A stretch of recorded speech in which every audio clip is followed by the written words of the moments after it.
I started looking into the Trayvon Martin case because of the 2018 Florida governor's race. The Democrat candidate, Tallahassee Mayor Andrew Gillum, interested me because he seemed like such a friendly, charismatic guy. Hey everybody, it's Andrew Gillum here. Mayor of Tallahassee joins you now. Mayor Gillum, welcome to Meet the Press Daily. What's up, Chuck? Go Canes, man. But he had a surprisingly radical agenda. So I want y'all to join me on this mission. Together, we're going to take this state back, flip Florida blue, and flip this country blue in 2020. Gillum shocked his more mainstream Democrat opponents. Andrew Gillum seized the nomination for governor despite being third in the polls just a week ago. And then lost by only a hair to Republican Ron DeSantis in the general election. What caught my attention were comments Andrew Gillum continued to make during the campaign about the shooting of Trayvon Martin. We know, certainly in my state, in the case of Trayvon Martin, in the same state where Trayvon Martin was killed, for wearing a hoodie, quite frankly. Then it became about the Stand Your Ground law. We can look no further than the situation between Trayvon Martin and George Zimmerman.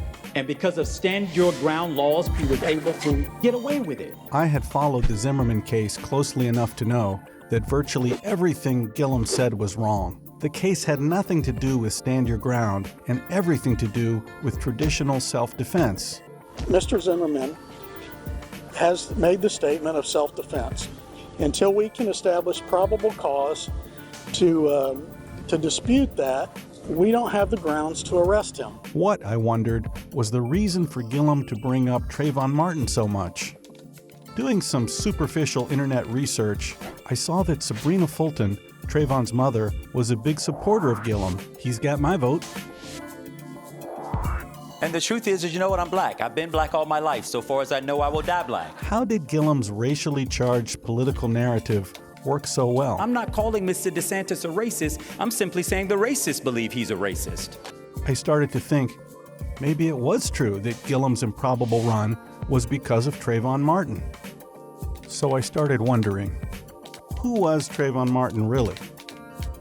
And what was Trayvon's true legacy? I needed to find out. I decided to produce a film about the case and how it affected American politics. In making the film, I got to know George Zimmerman. I got to know Trayvon Martin. And, much to my surprise, I got to know Trayvon's real girlfriend, Diamond Eugene. Diamond was on the phone with Trayvon just before he was shot. I uncovered how Diamond was switched for a fake witness in the most stunning hoax in American judicial history, a hoax whose consequences have been tragic beyond anyone's imagination.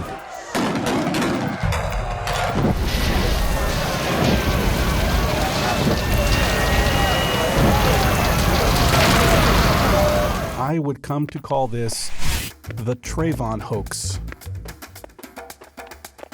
The Trayvon hoax was rooted in three major deceptions.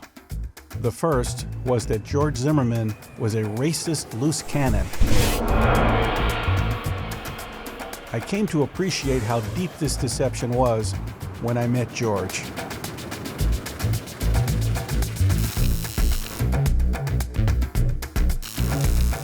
I arrived in Orlando and headed to Sanford. On a cold Florida morning, George met me at a public park on the quiet Lake Monroe. He hadn't done any interviews since the trial in 2013. George seems smaller than you might expect, 5'7", and yes, he looks Hispanic, whatever that means. He is soft-spoken and unfailingly polite. Yes, sir, and no, sir. George, good to meet you. Good to meet you, Joel. Thanks for coming here to talk to me. It's my pleasure. Can you tell me where you were politically in the years growing up? Politically, I was a Democrat. I was an Obama supporter. I had been caught up in the promises of hope and change. And our time for change has come. I would say Barack Obama's candidacy did inspire me to become more active. Can you tell me about your mentoring experience? I was mentoring two African-American teenagers in a suburb of Orlando. Unfortunately, they had a father that was imprisoned for life, so they didn't really have a father in the home. What kind of things were they getting into trouble-wise that you were able to help intervene with? Unfortunately, as bad as pulling weapons on their parent or slashing tires, skipping school, really a variety of things that a lot of teenagers from that socioeconomic background struggle with. I take them to restaurants that they hadn't been to, kind of expand their cultural horizons. We spend a lot of time at churches, playing basketball, just spending time with them one-on-one, letting them know that they're important. And then whenever I could afford it, I'd splurge and take them somewhere nice. It was inspiring to see a positive change in kids that had a troubled background. I got a lot more from the kids than I think they got from me. What was happening at the retreat at Twin Lakes in the months prior to your joining up with the Community Watch program? We were being riddled by crime. Robberies. We actually had home invasions. I heard someone ring my doorbell repeatedly, and I saw two young African-American guys. They broke into my house. I heard some bangs downstairs, and he was shaking the doorknob trying to get in. And I was sitting there with a pair of rusty scissors and my son in one arm. Neighborhood Watch was not something that I had thought of becoming a part of or wanted to be a part of. My wife had urged me to do something. I had seen in the neighborhood that there were Neighborhood Watch signs up, and I told her that I would go to the next homeowners association meeting. I was willing to do anything to give her a sense of comfort. The police advised us when they came and they spoke to us as a Neighborhood Watch group that we should call a non-emergency number if we thought there was a crime being committed or we saw someone that we didn't recognize in the neighborhood, and that it was better to be safe than sorry. Several other neighbors had called and reported suspicious persons, property being stolen, and I myself had called a few times. The police were having a hard time actually solving the crimes and catching the people that were committing them.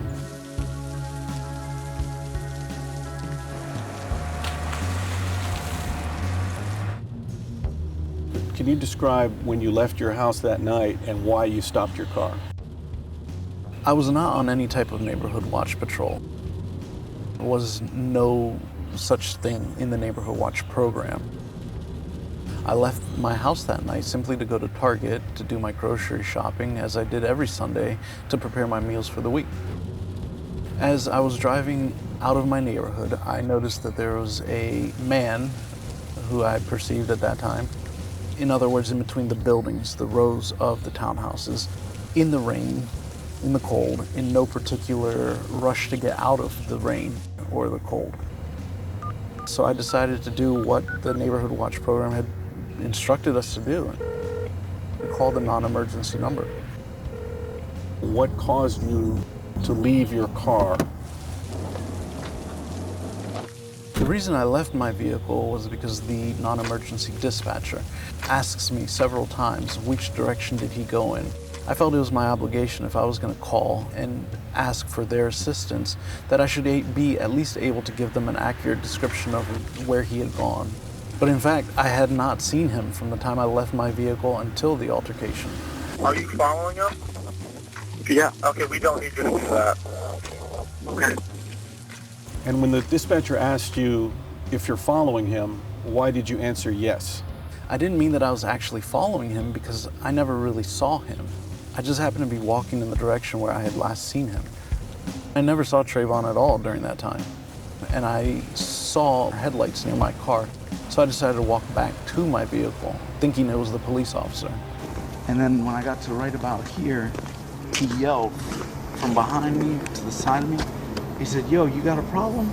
And I turned around and I said, "No, I don't have a problem, man." And he said, "You got a problem now." And then he was here and he punched me in the face. Being over 6 foot tall, he closed the gap between he and I very quickly and sucker punched me and broke my nose.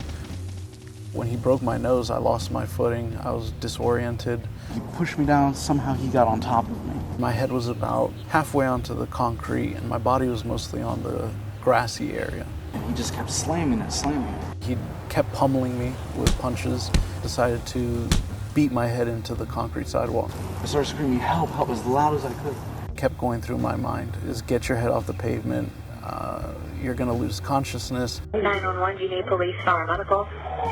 decibels. I'm not sure. There's just someone screaming outside. Being on my back, all the blood from my broken nose was going down my throat and essentially choking me.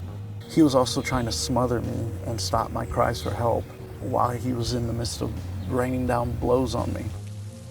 Somebody here opened the door. Trayvon Martin was on top, correct? Correct. And he was the one who was raining blows down on the person on the bottom, George Zimmerman, right? That's what it looked like. And he yelled at him, "Stop, stop, I'm calling the police." Even with Mr. Good yelling that he was calling the police, Trayvon didn't stop. He didn't let up at all. He continued his attack. And then what did you do to get out of the situation? I had shimmied my body down the grass to get my head off of the concrete sidewalk. It made my jacket ride up my body and exposed my firearm that had been concealed. I felt his arm going down to my side, and I grabbed it. I didn't really remember that I had the firearm on me, and I didn't think it would ever come into play. And I just grabbed my firearm and I shot him one time. After I fired the shot, I believed I didn't even shoot him. I didn't think I hit him because he sat up and he said, "Oh, you got me." I thought he was simply stating that he wasn't going to fight anymore. He knew that I got to the gun before he did. "I know you have a gun now. I heard it. I'm giving up." My first reaction was concern for my neighbors. Where did the bullet go? Because of the position we were in, my shot would have gone into one of their bedrooms. And that stunning video takes us right into the police station behind me. What were your feelings initially as to how the justice system would work? I had a great amount of respect and belief in the criminal justice system. In fact, I did a reenactment the day after with the police without an attorney present. I did several interviews without an attorney present. I even did a computerized voice stress analysis, which is similar to a lie detector test, without an attorney present. I believed that the justice system would work, but I still had to deal with the fact that I had taken a life. I was absolutely devastated. He wasn't that much older than the eldest mentee that I had. I was destroyed emotionally. I drove to the courthouse, a regal-looking building on the outskirts of town. During the trial, the front was filled with television trucks from all over the country, even the world. The extensive grounds had room for hundreds of protesters, maybe thousands. I went inside to check out the courtroom.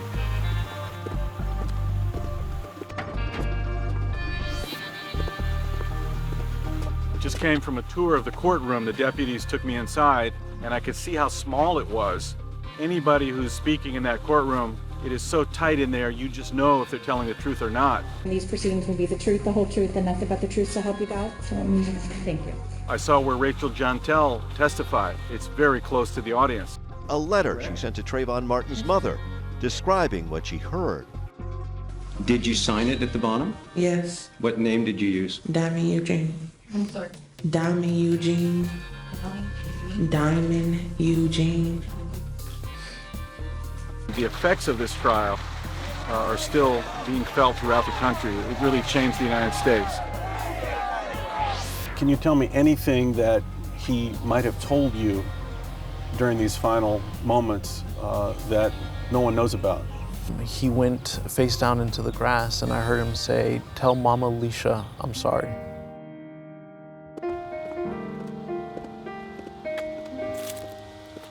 Next, I went to check out the retreat at Twin Lakes. Still thinking about Trayvon's final words to George, "Tell Mama Alicia I'm sorry." I had read Trayvon was raised by his stepmother, Alicia Stanley. You were his stepmother for a long, long time. Yes, for 14 years. 14 years. Trayvon was about 3 when I met his father. And Trayvon was to our house in my home 90% of the time. I'm the one that went to them football games. I'm the one was there when he was sick. Trayvon had been sent to Sanford by his mother, Sabrina Fulton, because he had been suspended from school for the 3rd time in 3 months.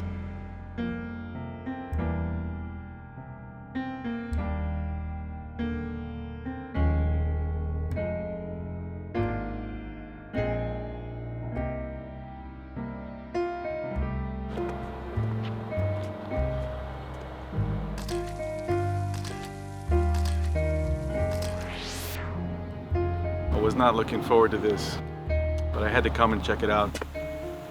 I want people to know that he wanted to live with me and his father. What was Alicia Stanley trying to tell the world?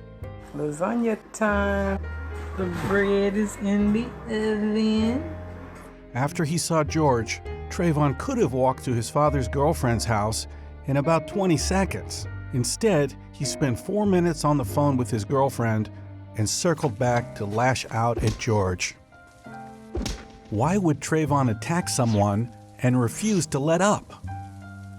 What was going on in his life that led to this terrible decision?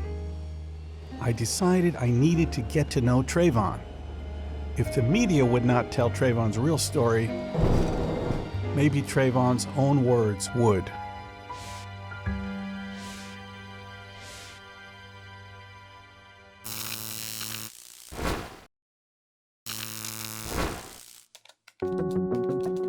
Florida is an open record state. This means every document from every court case is available upon request. So I ordered up all the cell phone records in the Zimmerman case. They said it would take about 2 weeks. Apparently, Trayvon Martin's phone records had to be subpoenaed because his father refused to give them to police. Then the prosecutors tried very hard to keep the records out of court. In fact, the defense spent 2/3 of their time demanding discovery. This was hard to understand because that's how Trayvon's girlfriend was discovered as an ear witness.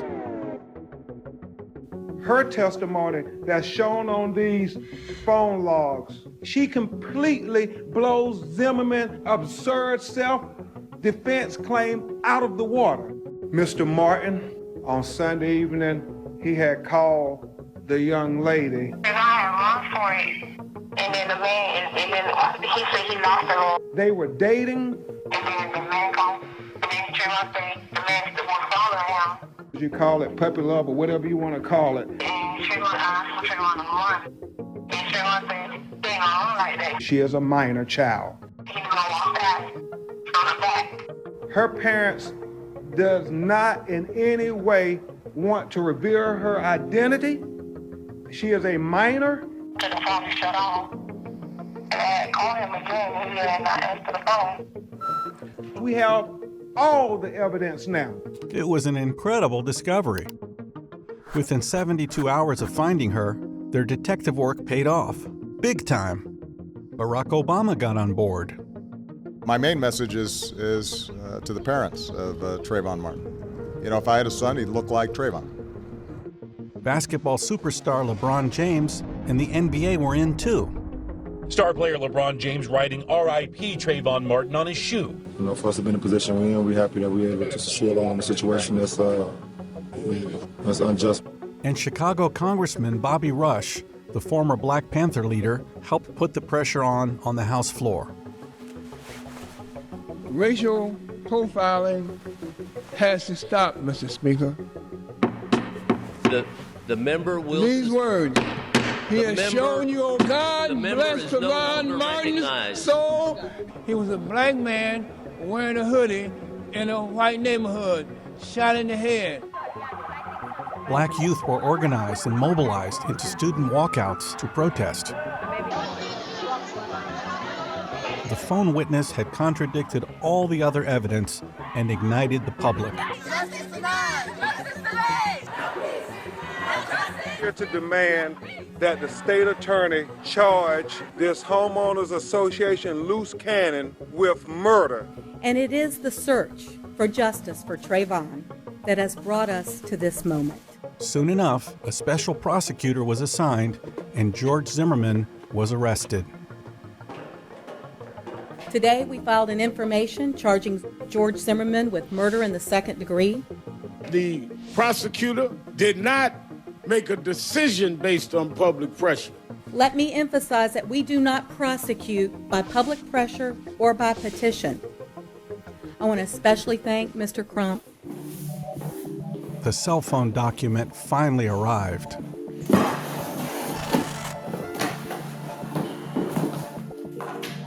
It was overwhelming.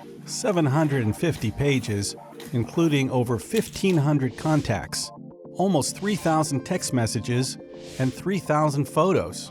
It even had GPS coordinates fixing Trayvon's locations. Although massive, I knew I would have to read it many times, and I would learn more about Trayvon than even his friends and family knew.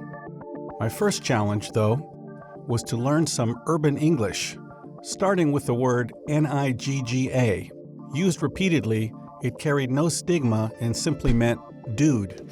I learned jit was child, boo was sweetheart, bae was babe, brew was brother, deuces meant get lost, slid meant tired, G-shit was keeping it real, kush was marijuana, and OG and OB were old boy and old girl, mom and dad. Then there was urban shorthand to learn, like finna, pose, cuz, on, good, do, and WYA, where you at? I also learned words like dod, dis, dat, wit, what, day, and nah for now. Now I was ready to get down with my bad self. In the fall of 2011, Trayvon's activities seemed to revolve around school, church, and going to the movies with female friends. His cell phone contacts were loaded with images of girls blowing kisses, girls showing a little skin, and more girls. Closest to Trayvon seemed to be 4 former girlfriends who were somewhat similar, about 5'3", thin, and 2 years younger than him. They all had nicknames, so I cross-referenced their phone numbers and email addresses to locate their Facebook pages to identify them. These included Sunshine. She was Ashley Birch. She would greet Trayvon almost every morning. Good morning, Sunshine. You want to go to Galaxy this weekend? Yeah, if I have money. Daisha Mitchell appears to have been Trayvon's sweetheart in junior high and was now just a good friend. What you doing tonight? Chilling, you? Sammy was Samantha Mason, another friend. Where you at? Leaving the movies. Which movie you seen? Really was Faith Miller. She thought of herself as Trayvon's girlfriend in early 2012. What you doing? Nothing, with my cousins. Everybody loves Raymond. Faith was literally the preacher's daughter. Her father was a Baptist minister. Faith seemed like a sweet girl. Faith was in love with Trayvon. Trayvon's text messages with his mother, Sabrina, seemed fairly routine. Please clean up today. My church day is tomorrow. I cleaned up my room. Am I free to go? She planned family get-togethers and communicated typical mom things. As up, soldier, rise and shine. I'm up, Captain. Trayvon sported tattoos of his mother and grandmother, Nana. There wasn't much communication between Trayvon and his father, Tracy. His past couldn't have been a great influence on him. Mr. Martin, have you ever been arrested? Yes, I've been arrested. Possession of a controlled substance. In 1989, Tracy Martin was a drug courier. He flew into St. Louis with 2 kilos of pure cocaine with a street value of over $1 million and was arrested at the airport. Tracy pleaded guilty to possession with intent to distribute and spent the next several years at Leavenworth. He also had a tattoo on his neck, Crippin' all the time, implying allegiance to the Crips gang. Tracy quickly had the Crips tattoo covered with praying hands once Trayvon's case started to get media attention. Some of Trayvon's male friends seemed like bad news. His best friend was Mario, whom Trayvon called Brew, meaning brother. His real name was Romario Caradis. Trayvon and Mario seemed to go way back. However, Mario could not have been a good influence. His Twitter account image was a gang sign. He made sure everyone knew he was in a gang. He even used fake gold teeth. On a video on Mario's Facebook page, he's showing off his guns and practicing to shoot with friends.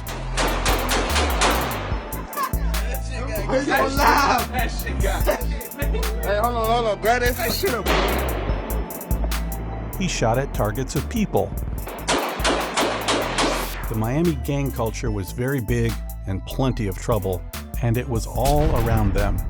Mario was also friends with Stefan Bramble, another close friend of Trayvon. Trayvon called him Steve O. Stefan Bramble was also into handguns. and even machine guns. It didn't seem to bother him that little kids were around. Not surprisingly, Trayvon's two closest friends, Mario and Stefan, would later find themselves in trouble with the law. In the fall of 2011, Trayvon's behavior took a sudden, dark turn. His pastimes now included street fighting, drugs, and guns. By this time, Trayvon was using the Twitter handle No Limit Nigga, the name of a street gang. No limit gangsters, no limit gangsters. After he was kicked out by his mother, Trayvon's friend Ayanna Fleming, tried to warn Trayvon, but he wasn't listening. My mom kicked me out. The police caught me out of school. So you just turning into a little hoodlum. Nah, I'm a gangster. Boy, don't get one planted in your chest. Haha, I'm scared. You should be. The images and text messages on Trayvon's cell phone showed that Trayvon was heavily into marijuana. He was a regular consumer. Can we smoke one last time? Weed head? I got weed and I get money Friday. Did you know whether or not he was smoking weed? No, I did not. Trayvon's cousin Booby, Stephen Martin, tried to warn him not to deal drugs, but Trayvon wouldn't listen. I ain't your parent, but G shit, throw it away. Why you gotta knock my hustle? The kids call it Skittles or Triple C, but you know it as cough syrup. Like his good friend Stefan Bramble, Trayvon was into lean to get high. The ingredients included cough syrup, a soft drink, and candy.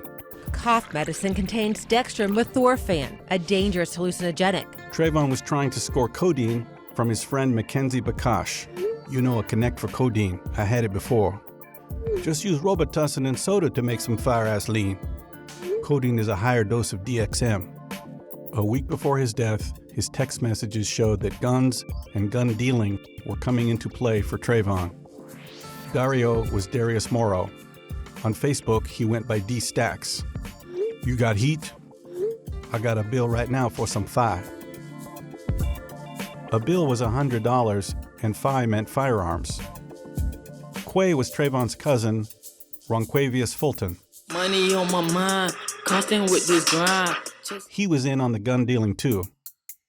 You want a .22 revolver? What shooter? Tell fool I got 80 for him right now. Shooter was brand and fool meant friend. Were you aware of a conversation about getting a .22 handgun? Objection. No. Would that surprise you? Yes, that would. Trayvon was also dealing guns with his friend Spoonhead Zach, Zachary Witherspoon. You know somebody with some 38? Yeah, 150. Him finna cop a 38 for a face. Face meant marijuana. In 3 months, Trayvon was suspended from school 3 times. He had a video on his cell phone of street fighting. What you doing? Watching videos on World Star Fights. Trayvon's YouTube channel had videos of fighting and mixed martial arts. Each time he got suspended, his mother kicked him out and sent him to live with his father. Pack up your clothes. I love you, but I think you being with your dad is best. Pack up your clothes now.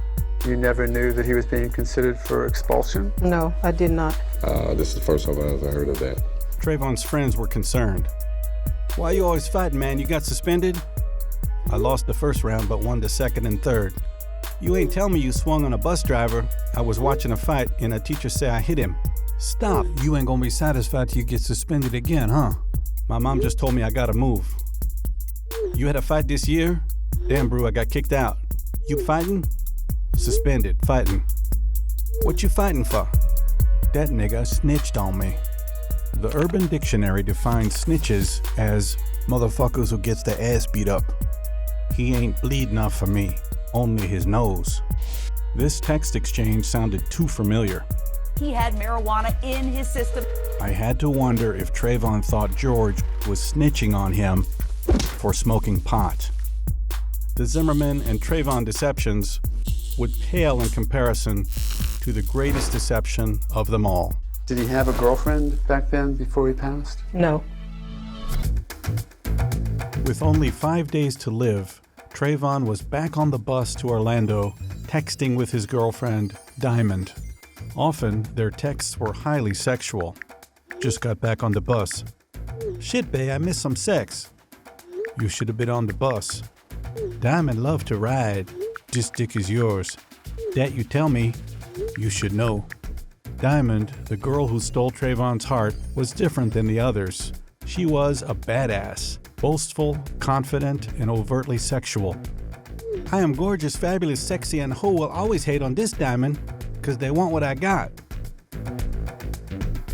I would like to show you some move. I won't see you so bad right now. How you want me? I want in every way. In February 2012, Diamond's text exchanges with Trayvon averaged 50 per day, and they spoke on the phone for about 5 hours every day, including the last day of his life. Diamond was always getting herself ready for prime time. What are you doing? Taking a hot bath? I want to join. I'll bet you do. I'm doing my hair now. You already started putting the weave in? Yeah. Text messages between Diamond and Trayvon were often loving. Diamond? Sweetheart. Good morning, bae. Happy Valentine's Day, bae. Give me a kiss. Do you want to be my ride to die nigga? Bae. Ride to die meant we are a couple. We ride together and we die together. Whatever happens to me, happens to you. Because we stay together.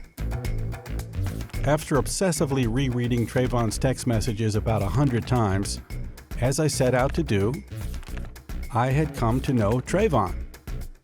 And, surprisingly, now I knew Diamond too, almost personally. Shit, I love my duck ass. I knew her vibe, her jive, and her attitude well enough to know that something was very wrong here.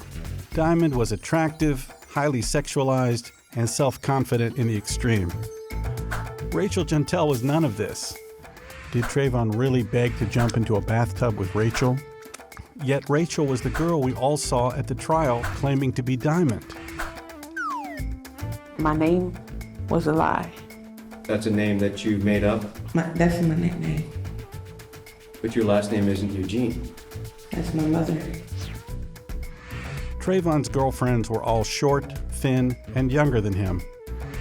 Rachel Gentel was a year older and outweighed him by 100 pounds. And there was no duck ass. I checked Trayvon's contacts. There was no Rachel Gentel. There was an entry for Diamond, with her phone number used with Trayvon, but no photo. Trayvon often implored Diamond to text photos, and she always obliged. Send me a pic. You got the pic? Yeah. I then went through the 3,000 photos stored on Trayvon's phone.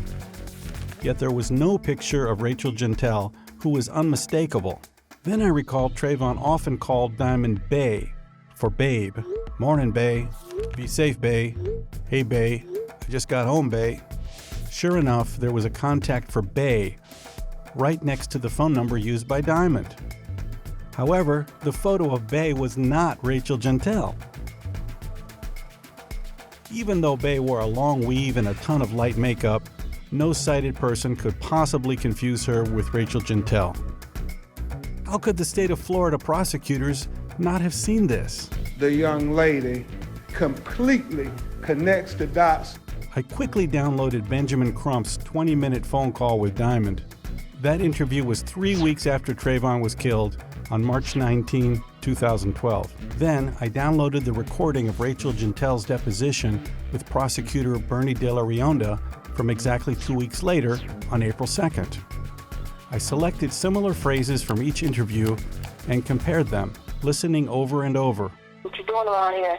What you doing around here? What you doing around here? What you doing around here? Trayvon, you might walk. Trayvon, start walking. Trayvon, you might walk. Trayvon, start walking.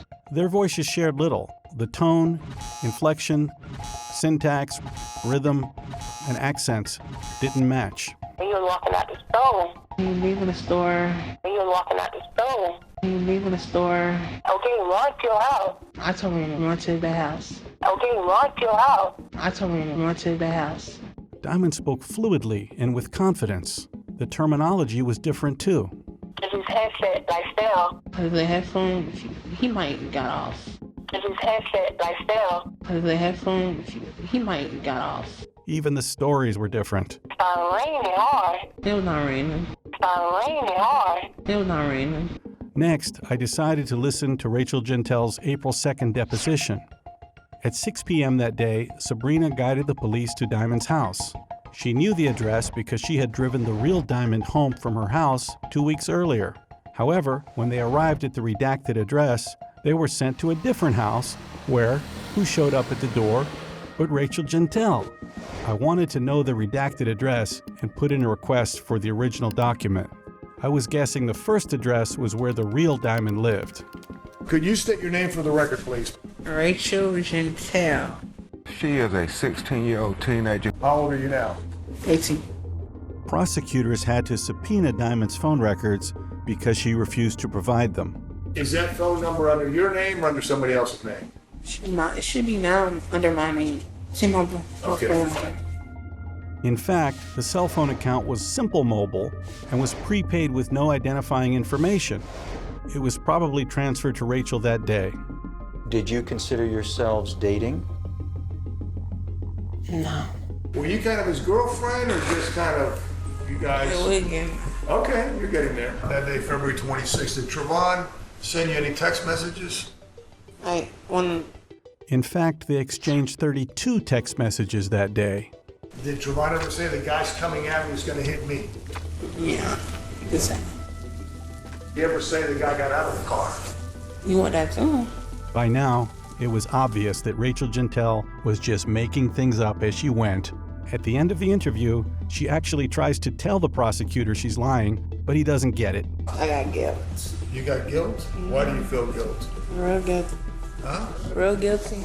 Why do you feel real guilty? I ain't know about it. Huh? I ain't know about it.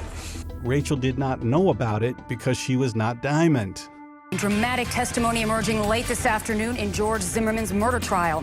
Jurors getting to hear from the woman who was on the phone with Trayvon Martin just moments before he was shot and killed. The most memorable moment of the trial was Rachel talking about a letter the real Diamond had given to Sabrina Fulton. Are you able to read that copy well enough that you can tell us if it's in fact the same letter? No. Are you unable to read that at all? I don't understand. Cursive. I don't read cursive. The letter detailed everything Diamond said she heard, yet Sabrina kept the evidence secret for a year, tucked away in her Bible until just before the trial. Had you disclosed this to the state before yesterday? No, Did you discuss this with your attorney, the existence of this letter? I did not. Did you consider this letter significant? I consider that letter to be personal and sentimental. In fact, there was nothing personal about it. It was only a narrative of the phone call with Trayvon, and that was it. There was no Dear Sabrina, no feelings, and it ended with simply, "Thank you, Diamond Eugene." What did you do once you read it? I've received several letters, so I put it in a box. Meanwhile, Tracy Martin got very nervous when he was asked about Diamond's letter. Was it ever read to you? I have no knowledge of what was in the letter. Never read it, never had it read to me, never had it sent to me, never had it in my possession. The closer I looked at the letter, the deeper and deeper I was drawn into it. I sensed it must have some great significance in the cover-up of who Diamond really was. I did not write the letter, though. Oh, who wrote the letter for you? I told Francine to write it. I tell her what to write. Rachel claimed a woman who worked for Trayvon's mother, Francine Serve, wrote the letter for her. Did you know Francine? Yes. From the fact that she was helping out with your brother? Yes. I had identified all the callers on Diamond's phone records by doing background checks online, one by one. Soon enough, I was able to assign a name to every number. Diamond's best friend was the beautiful Felicia Cineas, who was also 16. Every day, Diamond and Felicia texted and called each other almost nonstop, from 5 a.m. until midnight. Felicia went to Michael Kropp High School and knew Trayvon. Diamond's best friend Felicia's older sister was none other than Francine Serve. This was interesting. More background checks revealed that in 2016, both Francine and Felicia were convicted of identity fraud involving fraudulent use of credit cards and grand theft. These people were not shy about swapping identities. I did say, my name is Diamond Eugene. Our signature as Diamond Eugene. I decided to look for Rachel's signature and compare it to the one on the letter. I found it on a 2015 traffic citation. It looked like Rachel could barely write. Though I'm not a handwriting expert, I didn't believe for 1 second that Rachel had signed the name Diamond Eugene. I began to wonder if any of the witnesses in this case could be trusted, including Diamond herself. Crump was leading the witness. Let me do this here. Let me have you start over just saying that there, okay? And say it loud and slow for me, okay? All right. Okay. 1, 2, 3. In this situation, this time, her name is Rachel. It is Rachel. It was an innocent boy. Just because he had a husband. She was just repeating back to Crump the narrative he'd said on the news. All he had was a bag of Skittles and an iced tea. Say it loud and slow.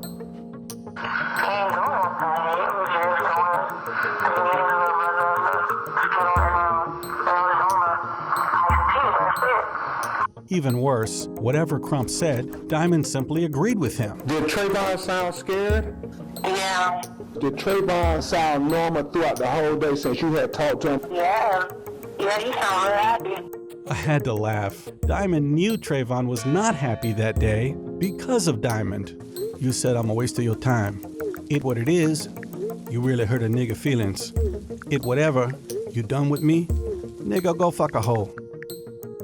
Crump slipped up when he told Court TV what was obvious to me. Diamond was coerced. This interview happened, Jane, because we pushed her making a statement.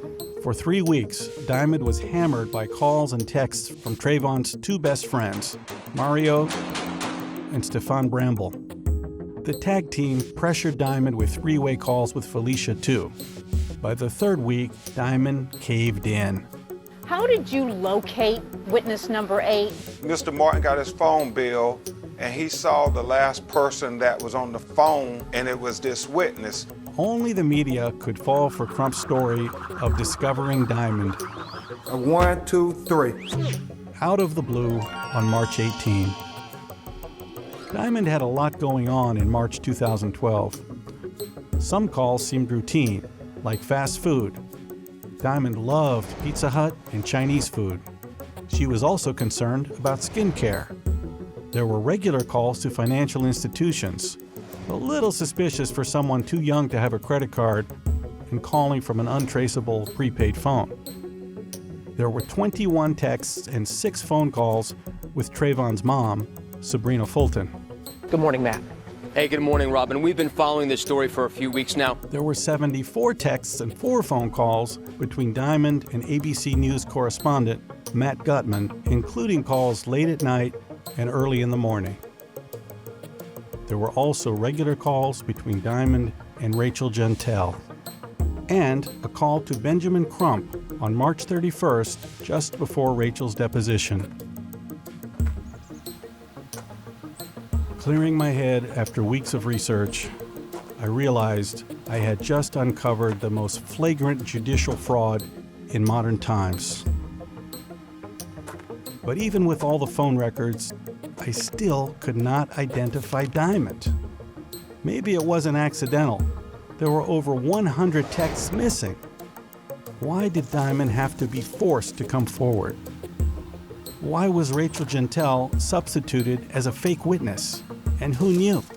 The George Zimmerman case had started the modern era of fake news and race hoaxes. Had the truth been exposed at trial, the whole course of recent history would have been different. There would be no Black Lives Matter movement. The city of Ferguson might not have blown up. Colin Kaepernick might still be playing for the 49ers. And thousands of young African Americans might have been spared the lethal consequences of the Ferguson effect.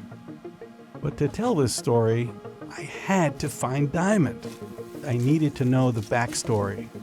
I had to understand the culture, the street life, even the geography of Diamond's world, if I was going to find her. It was time for some field work.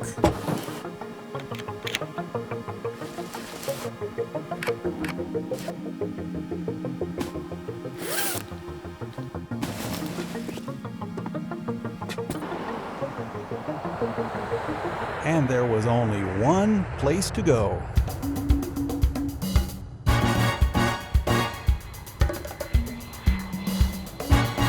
Miami.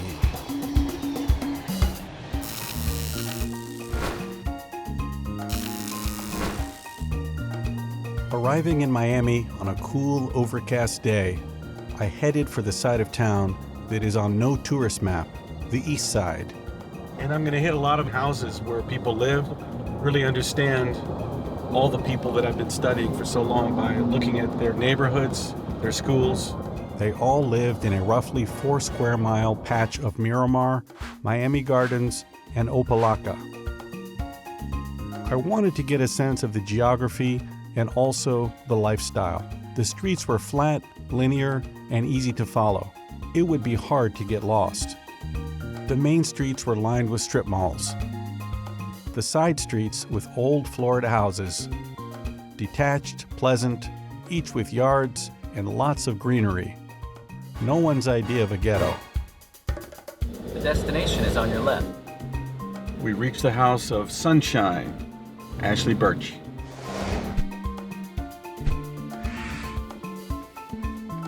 In a quarter mile, turn left onto South University Drive. Next, I went to check out where Trayvon's good friend, Daisha Mitchell, lived.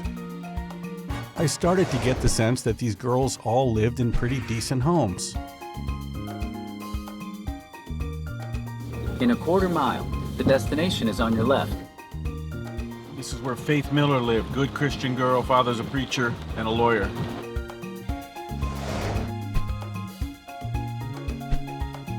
There was a Baptist church van in the driveway. I was surprised to run into the Nation of Islam.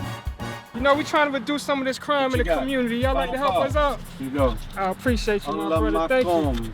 All praise you due to Allah. Y'all have a blessed one, all right? Assalamu alaikum. Assalamu alaikum. Wa alaikum assalam, brother. Should blacks consider separation? Hate crimes, blacks are #1 target.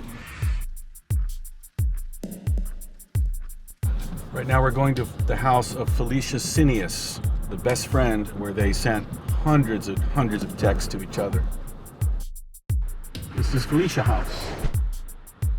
Diamond's best friend. So I'm dressed, I'm waiting.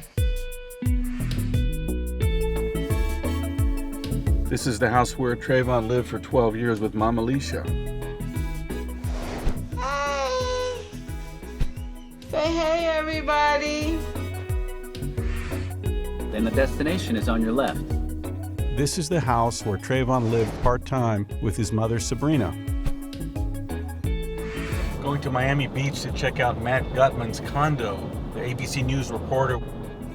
Turns out Matt Gutman lives on the island. ABC News has obtained exclusively the last information from the last person to speak with him. It was from this location that ABC's Matt Gutman started texting and calling Diamond, even late into the night. Next, I decided to visit the 4 high schools that Trayvon and his friends attended. I need to go through every yearbook of every high school if I'm going to find Diamond.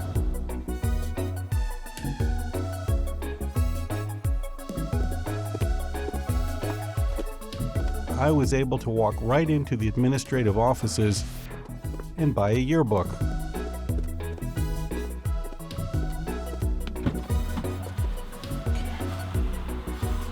There it is. Miami Carroll City 2012. My next stop was Michael Crop High School, where Trayvon attended, but had been suspended 3 times in his final 3 months. I made my way to the administrative offices and bought a yearbook.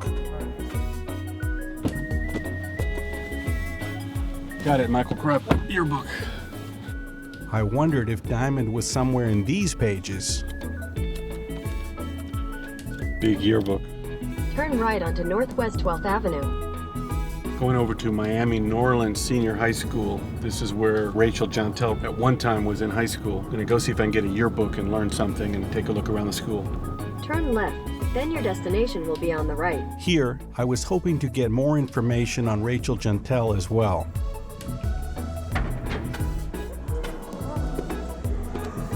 I hit it off with someone who told me about Rachel's academic history. I learned that in 2012, Rachel was an 18-year-old ninth grader. Did you miss a year somewhere along the line? No, I fell. You failed and were held back 1 year? Yes, 2.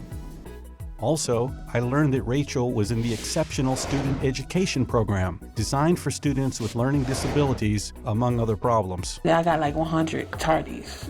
Oh, you basically would just sleep in? When I feel like waking up, I'll wake up. So did you dictate the letter? What does dictate? Explain dictate. What's the example of dictate?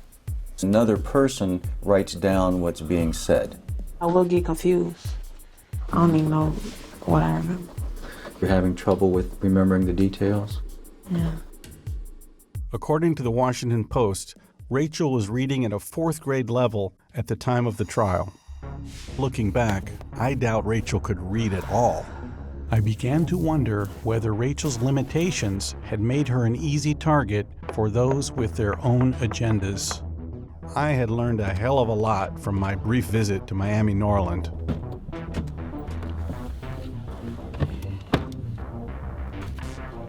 It didn't seem like Rachel was even in school that year. I had one more high school to go. Miramar High School. I'm gonna go in and try to see if I can get a yearbook, as well as look around the campus. Trayvon had several girlfriends who had attended Miramar, and Diamond could have been one of them. They had a nice cafeteria.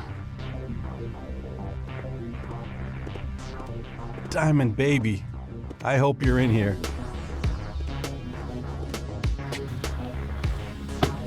I got the Miramar High 2011-2012 yearbook. There were thousands of students whose names and class years I would need to cross-check with Trayvon's phone records. This I would do when I got back to Los Angeles. Next, I made my way to Little Haiti in downtown Miami, a rundown area just over the bridge from luxurious Miami Beach. Who all at your crib now? My grandma, my aunties, uncles, all the Zoes. I knew from Diamond's text messages that she was of Haitian descent. Zoe was a nickname for Haitian. Also, Diamond's last name on her letter to Sabrina Fulton was Eugene, a common Haitian name.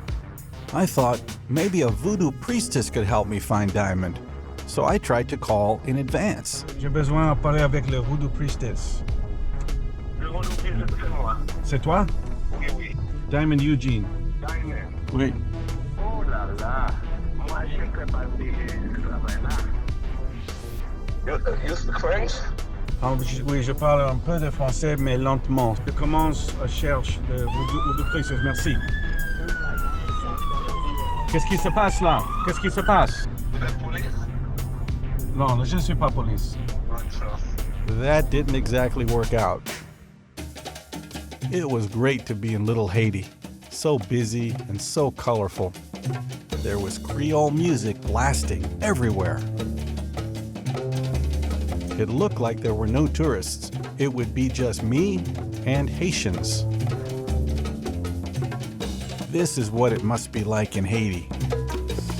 I walked the streets of Little Haiti to get a feel of the place and the people. Little Haiti. There were beautiful murals everywhere.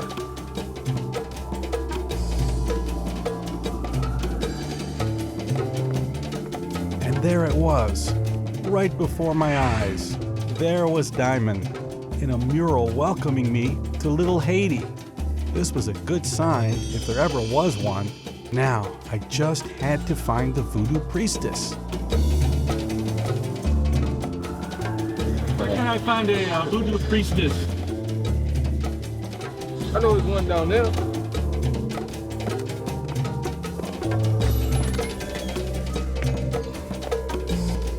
hard. Voodoo priestess, give me some advice. Yeah, no? All right, thank you. Yeah, I don't know anything about it. Right. Okay, thanks anyway. The stores were jammed with souvenirs. You could barely walk around.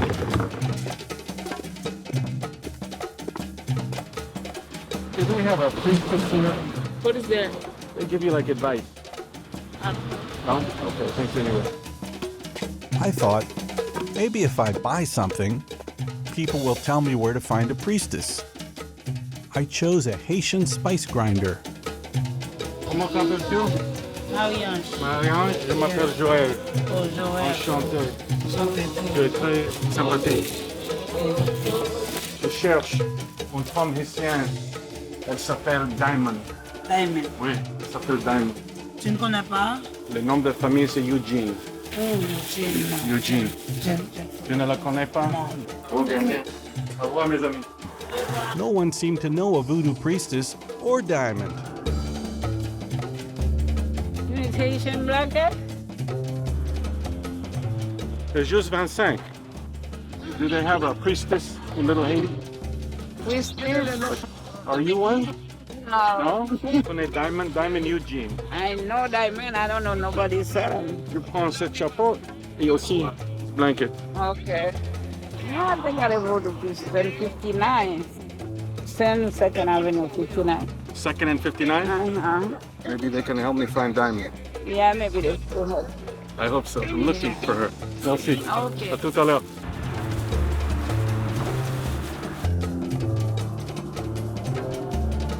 I'm looking for someone named Diamond. I'm trying to find her. I don't know where to find her. When you see this, going to it also. Genau. Can I do a video takeoff? You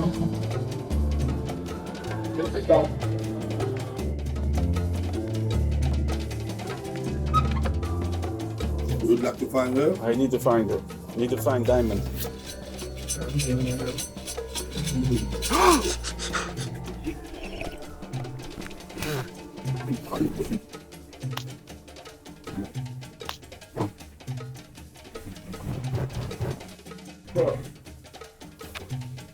Now, why are you even going there? Someone was killed 6 years ago. He knows what happened. I would like to help you to find that. But now, I can tell you, she's a little tougher. She's a little more. I don't know where to get back. She's a little tough.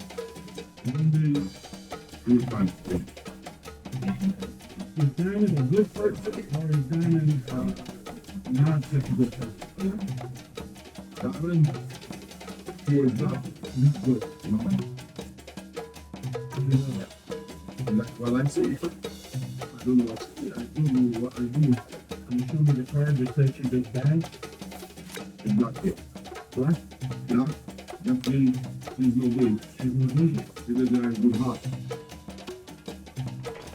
That's what I'm afraid of. She doesn't have a good heart. When you get that, I'm going to say it. I'll find her, but then you'll have a bad heart. Thank you. Okay, you're helping me. You're helping me. You're helping me. Let's see the book. Okay.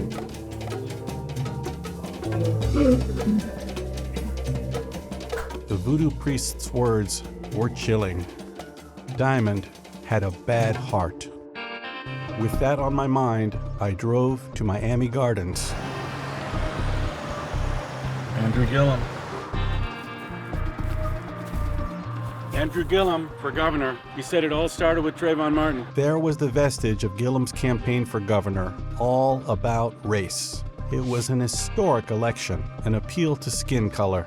With a disarming aw-shucks smile, Gillum reminded me of none other than Gomer Pyle.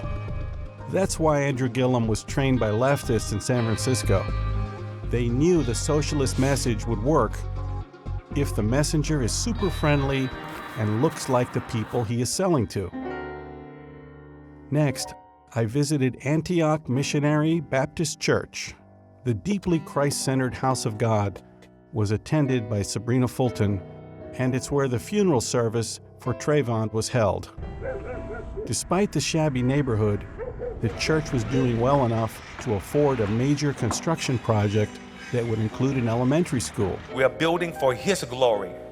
We're going to have over 25 classrooms. I wondered if the pastor knew Andrew Gillum would stop school vouchers for church education. I got to thinking about the role of Christianity in the lives of the people involved in this drama. They often invoked Jesus and God. But it seemed to me they had ignored the fundamental tenets of their faith. This included Diamond herself. I'm a child of God on Sunday, but Monday to Saturday I'm a pimpin'. It included Trayvon's parents. We simply wanted an arrest. Thank you, Lord. Thank you, Jesus. When I walk, I will walk by faith. The prosecutors were praying too. After meeting with Trayvon's parents, the first thing we did was pray with them. We opened our meeting in prayer. Then there was the clergy who stoked the mob. No justice, no peace. No justice, no peace. How could religious leaders call for the railroading of George Zimmerman? Lock him up. Then they all politicized Trayvon's death. We're here tonight with Hillary Clinton. Nothing made Trayvon a martyr. Martyrs have power. Continue to praise God. Where exactly did Jesus come in, or God? Weren't there religious principles that would apply to being truthful under oath? Raise your right hand, please. And would you raise your right hand, please? Rachel Juntel never actually swore to tell the truth. Show me, God. She just asked God for help. Show me, God.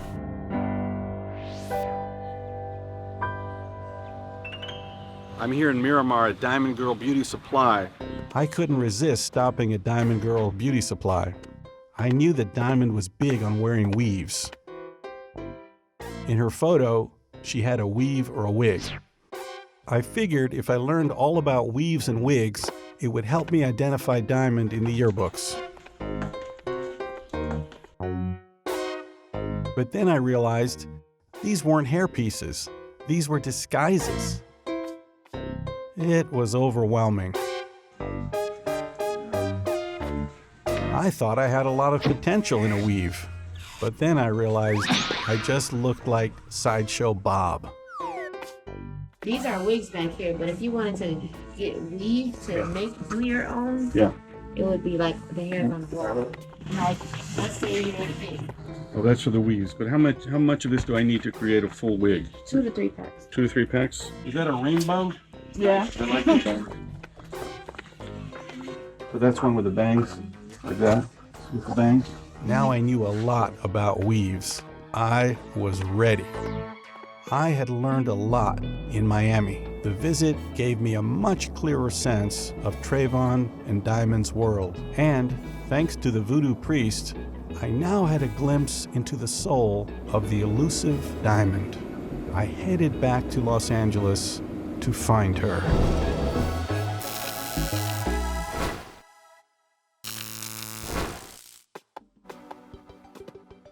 Back in LA, I took all the high school yearbooks I had and I dove in. I knew Diamond had to be in here somewhere. But then I realized the girls were not easy to identify. The photos were small. There was tons of makeup and weaves. 3,000 small photos just turned into 6,000.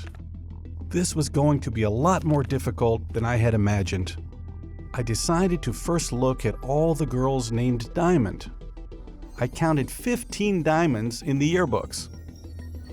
I compared them all to the photo of Trayvon's Diamond. Diamond Dixon from Norland looked like she might be a match. I did a quick background check on her, but no Haitian names in the family. I found more photos of Diamond Dixon online. Wow, her photos looked very different. Smile, no smile. Weave, no weave. I decided she was not the one. Diamond Dixon's nose was bigger, and she had a gap between her 2 front teeth that Trayvon's Diamond did not have. Diamond Johnson was in Trayvon's contacts. She went to Miramar and was now an accomplished author who had written a dozen romantic novels. Diamond Johnson was typical of how these girls seemed to change their looks dramatically, often day to day. I called her and asked to buy autographed copies of her books, hoping for a handwriting sample. Within a few days, the books arrived. I even got a t-shirt. I compared her diamond to Diamond Eugene on the letter. It was not a match. But maybe Diamond was a middle name or a nickname. I decided to look at all the girls with the last name Eugene. I put the pictures on my computer. But by now, I was exhausted. Every weave and every smile ran together. I was beginning to lose it.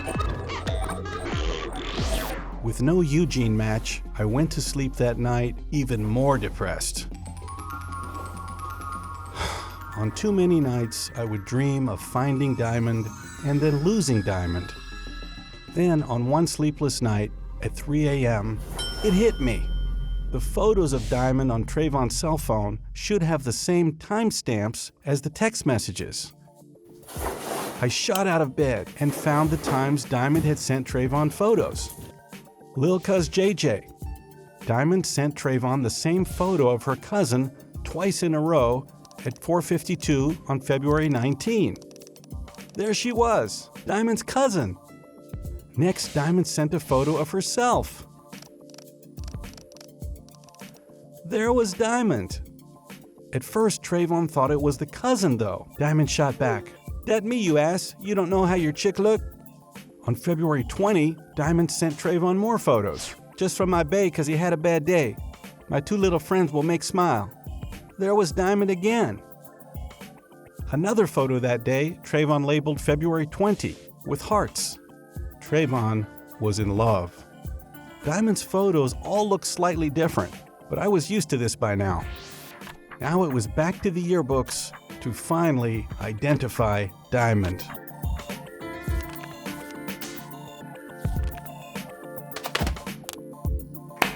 This was proving near impossible.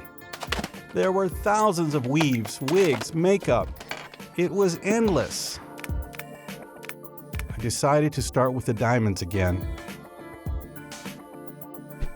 No. She wasn't any of them. Then I thought to double check the Eugenes. No.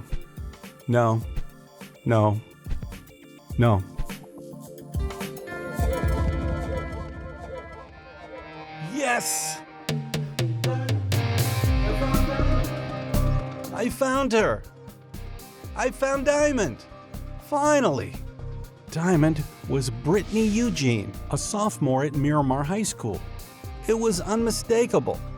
Her 2012 yearbook photo even had the same Chinese weave as the photo she sent Trayvon. I quickly did a background check on Brittany Eugene. Her full legal name was Brittany Diamond Eugene. There it was, Diamond. Diamond was her middle name. Birthday January 2nd, 1996.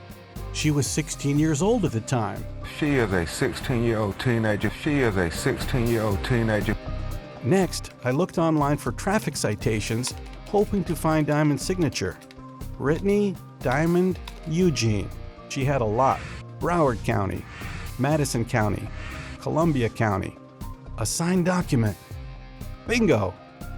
I brought it into Photoshop and compared it to Eugene on the letter. It was a match. Diamond Eugene had signed the letter and not Rachel. Our signature as Diamond Eugene. This was becoming an episode of CSI Miami.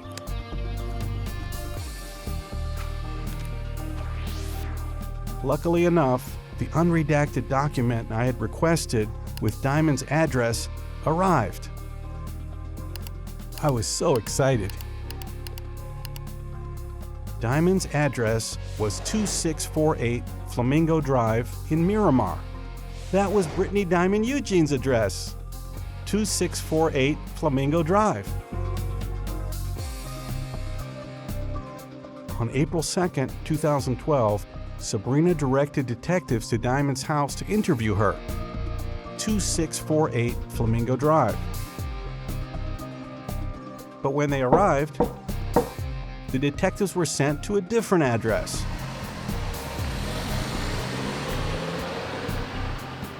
They were told to go to 52nd Avenue, where Rachel Gentile was waiting at Francine Serve's house. Francine was there.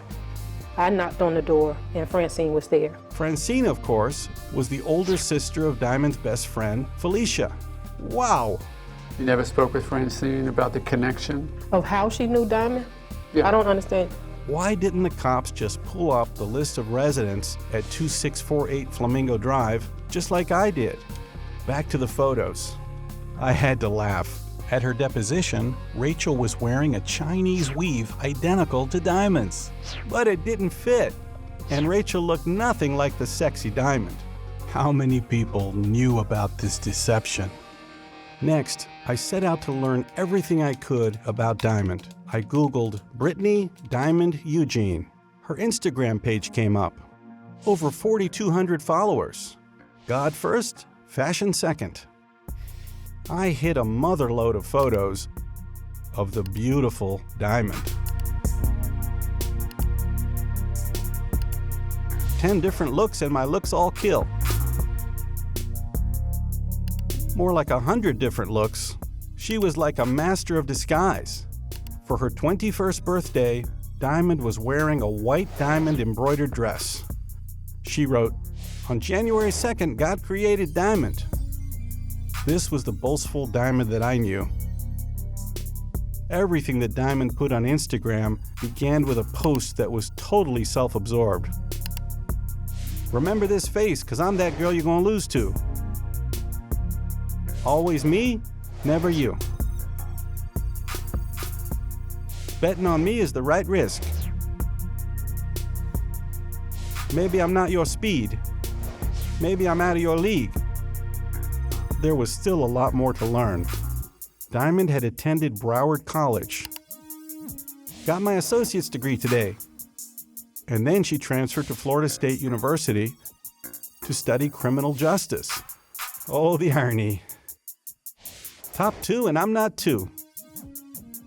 There she was on the beach. Untouchable, but they feeling me. Diamond had a tattoo of the map of Haiti on her side.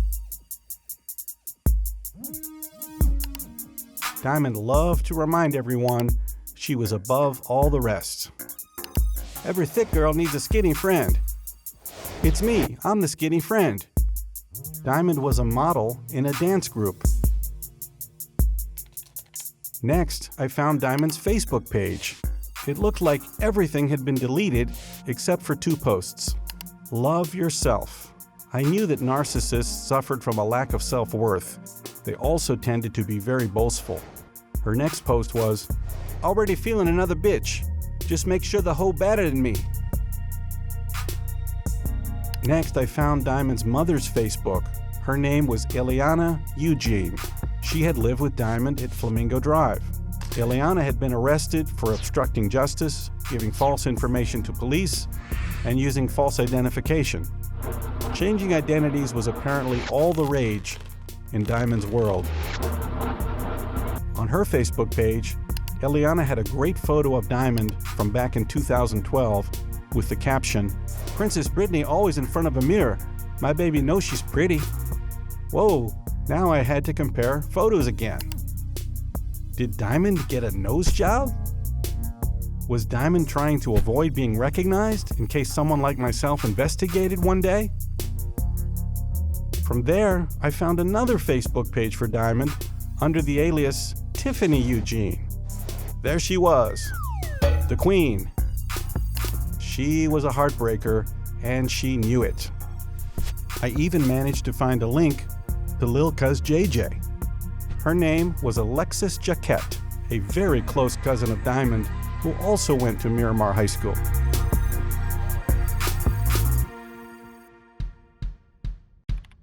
The next stop was Twitter. There were 28,000 tweets. She joined in 2011. That was good. All I had to do was scroll down to 2012 and it might reveal a treasure trove. Damn, the Twitter feed ended in December 2016. Now it was on to Diamond's online clothing store called She's the Bomb Boutique.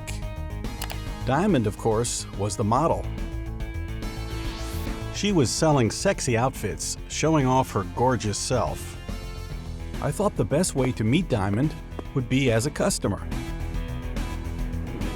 It says right here, pick up in Tallahassee, pick up in Tally.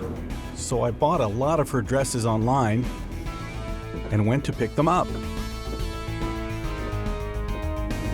And as you can see, this one is out of stock. You want to know why? Because I bought 4 of them. This next one is called the Royal Skirt Set, and I purchased several of these, and it's only $50. I might be her best customer for all I knew. Can't wait to meet Diamond. I've been trying to find Diamond for a long time. There's a lot of makeup, a lot of eyeshadow, a lot of hair weaves, different eyebrows. It's just amazing how she and these other girls transform themselves. I badly wanted to read Diamond's hour-by-hour tweets from 2012. With an hour until touchdown, I thought to try Twitter's advanced search tool. It's never worked when the tweets weren't online. I couldn't believe it. There they all were, almost 50 tweets per day. I quickly perused the tweets that jumped out at me. I deserve the world. My only competition is the mirror. I need to just step back and kiss myself. I'ma worry about me, give a fuck about you. This weave breaking out my face. I eat pizza and Chinese food entirely too much. I have a legit shopping problem. Broke boys don't deserve pussy. Took a hot shower cause I was bored. I want to be a Kardashian so bad. Diamond had an epic secret. The deception had to be eating at her conscience. Everything you do in the dark will eventually come to light. Karma's a bitch. Another doozy caught my eye. Ever cheated? Do you regret doing so? Yes and yes. I decided to put aside Diamond's Twitter account until I got back to Los Angeles. It was time to rock and roll.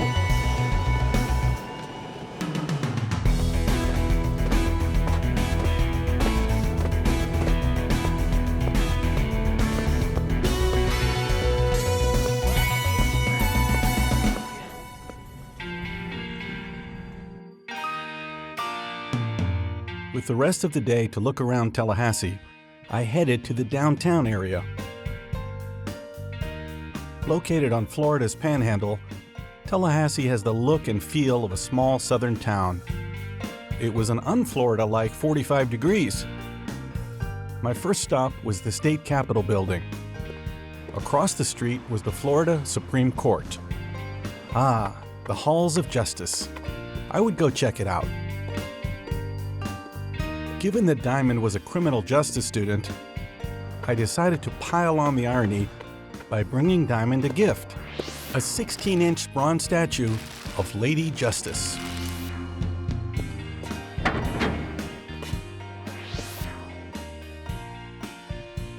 The guards took my picture and gave me some info on the Supreme Court. Any question? I'm not Lady Justice. I'm not sure about that. The guard wasn't sure about Lady Justice. There was the seal of the state of Florida. Sacito siracte. The Latin phrase means, with time, true justice will prevail. I made my way to the 6-foot-tall statue of Lady Justice. The blindfold represented impartiality. The scales represented objectivity. The fair weighing of evidence. But what if someone tipped the scales of justice? By lying. In that case, there was the snake. The symbol of evil. Beware of the snake.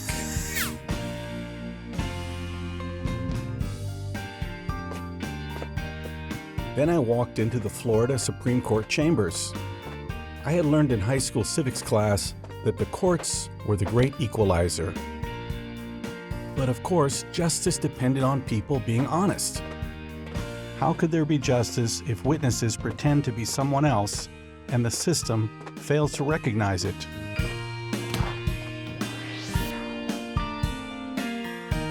My next stop was the Florida State University campus. There was the beautiful main quad, a graceful site with a beautiful fountain, all built in 1911. It looked like the Old South, thick with Spanish moss hanging from weeping willows. Although Tallahassee was a dud, the campus had energy to it. Students were bustling around as though they actually had some place to go that mattered.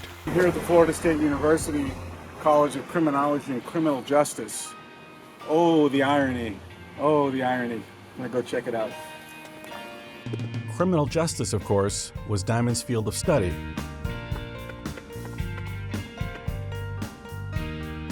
In the lobby, there it was again, the scales of justice. Justice was just about everywhere in Florida, on the surface anyway.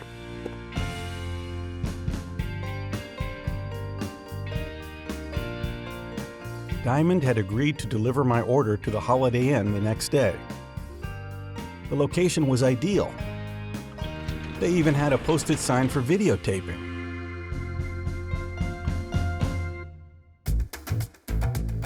The next morning, I was up at 6 a.m. getting ready. I decided I need to get a good handwriting sample from Brittany Diamond to compare to the letter. I'm going to ask her to sign Christmas cards to 8 girls that I'm giving the clothing to. Now, what names am I going to use? What I did is I took actual words from the letter. I needed an ing, so I found the name Blessing, and then the word Turn, so I have Turner, Blessing Turner. These are really funky names. I hope she doesn't think something's up. Then I wanted the word Rain and also a TR, so I have Tracy Rainier walking through the rain.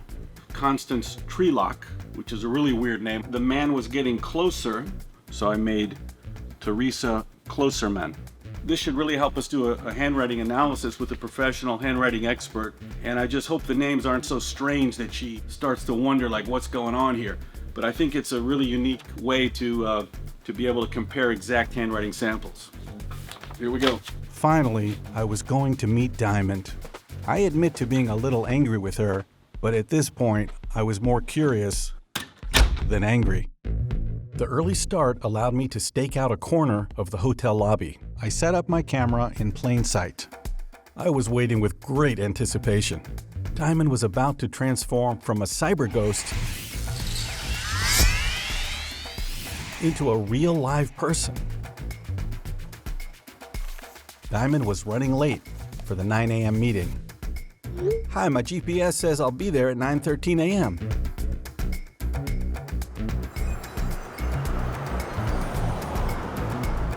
And suddenly, there she was, in an all-black high-fashion dress. The voodoo priest had told me Diamond had a black heart.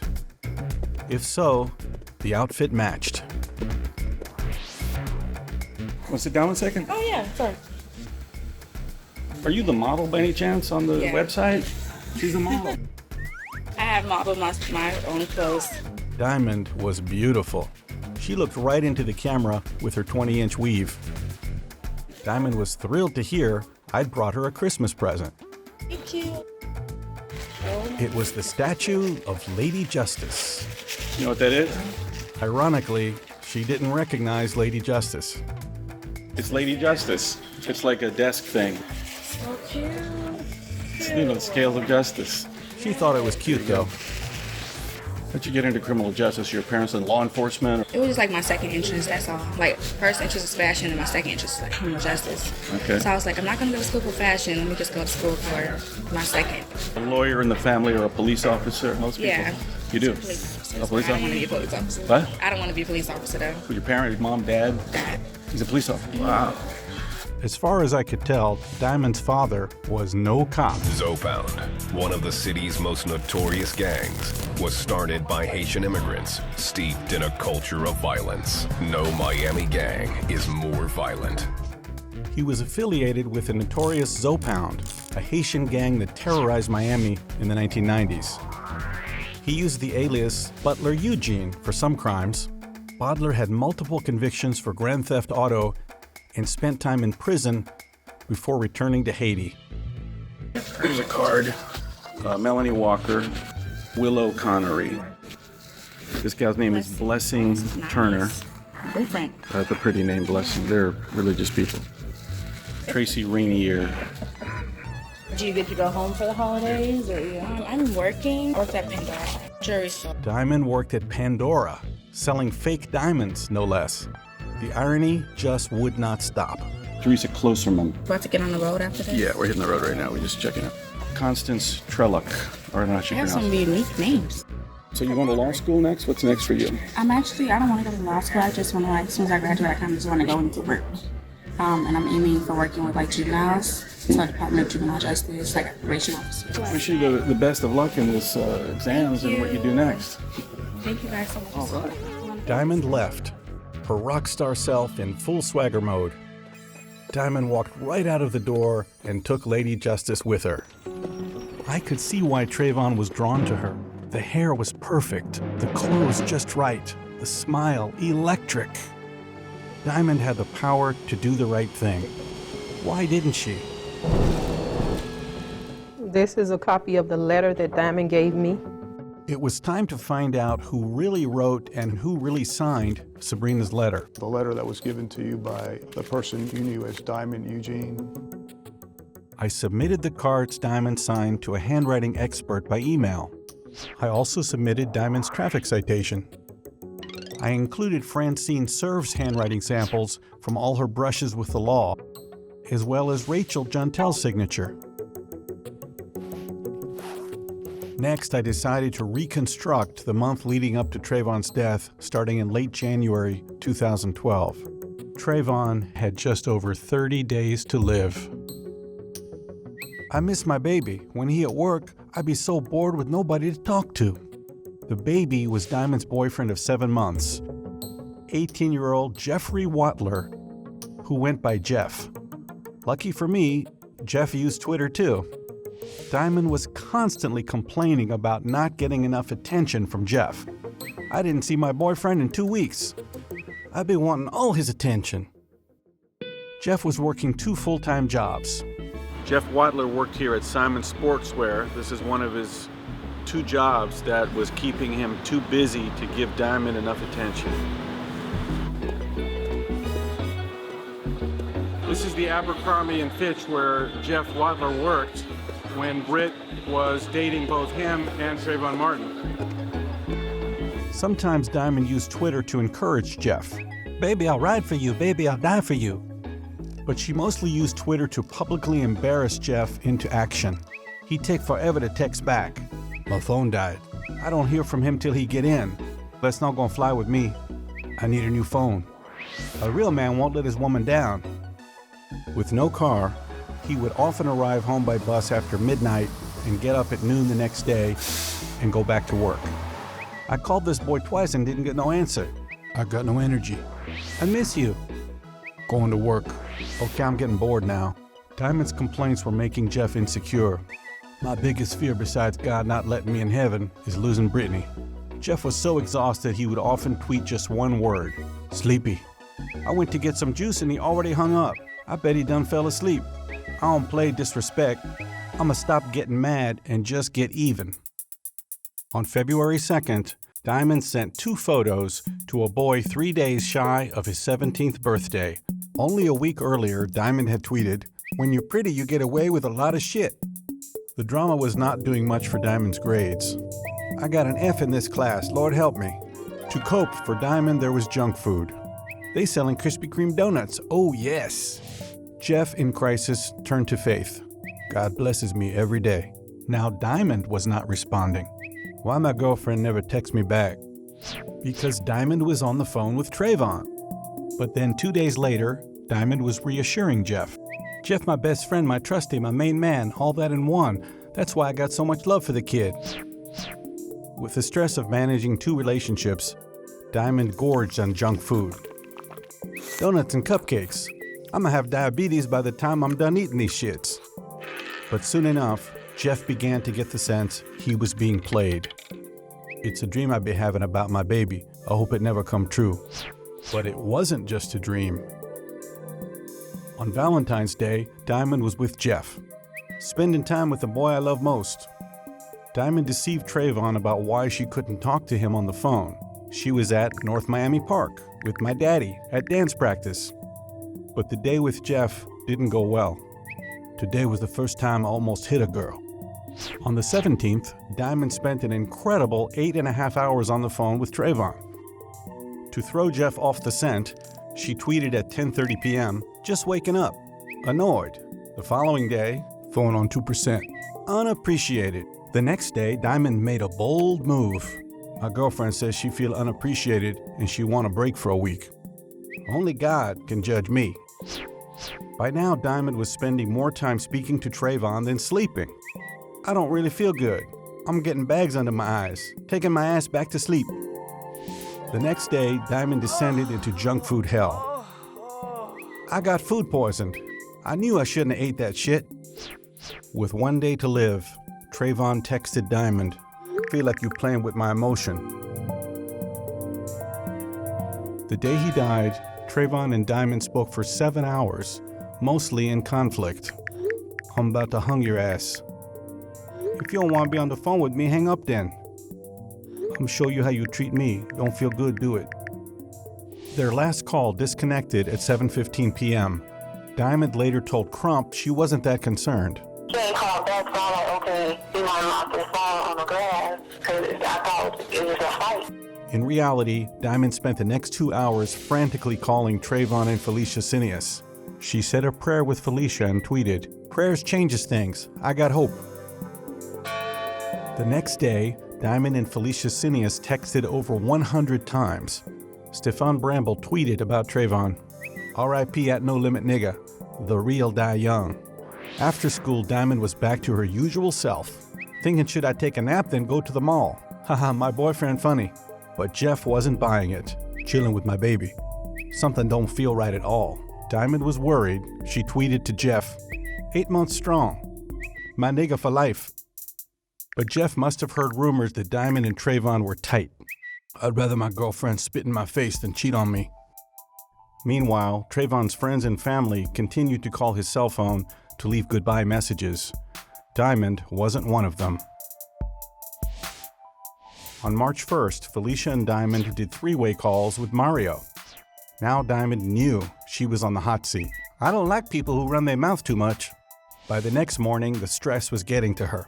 I need to find somebody who's selling donuts. Then later that day, at Chinatown, ordering me some Chinese food. On Saturday, Trayvon's funeral was held. When he was alive, I was his stepmother. But in death, I'm not his stepmother. I don't love him because he done passed. The new media image of Sabrina and Tracy meant there was no place for Mama Alicia. That's the most painful thing that they have done to me. You weren't allowed to sit at the front row?